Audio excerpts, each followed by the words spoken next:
अफसोस होता है, ऐसे भी बच्चे हैं, ऐसे भी लड़के हैं, ऐसी भी लड़कियां हैं जिनको इस बात से फर्क नहीं पड़ता। अभी एक लंदन की घटना मैं आपको बताता हूं, ये लंदन की घटना है, पता नहीं आप लोगों में से कितनों को मालूम होगा। हालांकि इस दिन मैं कोई इस तरह की बात नहीं करना चाहता जो दिल को आहत पहुंचाए, लेकिन जब एक माँ पिता पे कुछ गुजरता हो तो मुझे लगता है कि चूंकि हम यूके में ही हैं और यूके में ऐसी घटना हुई है।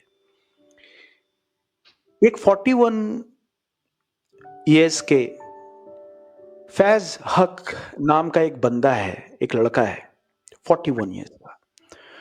उनकी माँ 69 साल की है, उनके पिता 71 साल के हैं, 71 ईयर्स एंड 69 ईयर्स।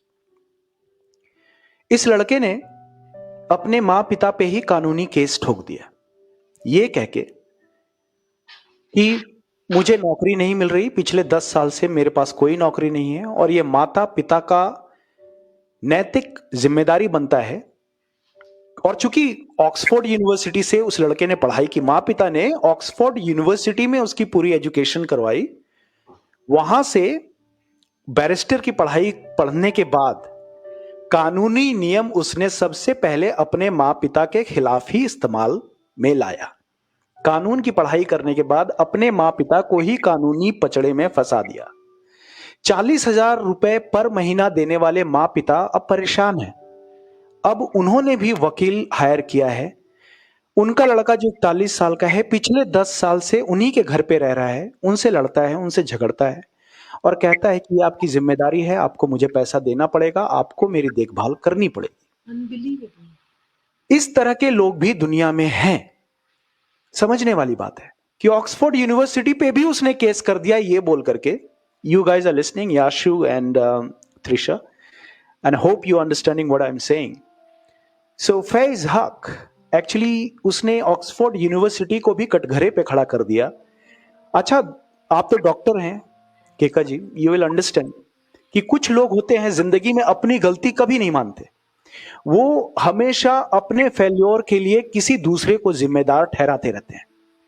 उन्हीं में से ये लड़का है। उसने सबसे पहले ऑक्सफोर्ड यूनिवर्सिटी पे केस ठोका कि इसकी पढ़ाई ठीक नहीं है, इसकी वजह से मुझे नौकरी नहीं मिल रही। ऑक्सफोर्ड पे मैंने पढ़ाई की और मेरे को नौकरी नहीं मिल रही। एक जगह नौकरी मिली तो कुछ दिन काम करने के बाद छोड़ दिया।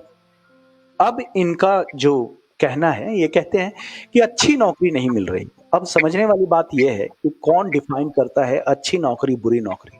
नौकरी तो नौकरी होती है। मुझे ये नहीं लगता कि दुनिया में कोई भी नौकरी इससे बुरी होगी जिसमें वो अपने माँ बाप के जेब से पैसे निकाल करके अपनी जिंदगी चला रहा है। इससे बुरी और क्या होगी कि जिस बुढ़ापे में वो चाहते थे कि उस पेंशन से अपनी जिंदगी गुजारेंगे, अपनी जिंदगी की गाड़ी आगे बढ़ाएंगे, उसमें उन्हें 41 साल के उस लड़के को देखना पड़ रहा है जो चल फिर सकता है, कानूनी बातें करता है, पढ़ा लिखा है, जिस कानून का इस्तेमाल अपनी कमाई के लिए करता, उसने उस कमाई का इस्तेमाल अपने माँ पिता को और गरीब बनाने के लिए किया।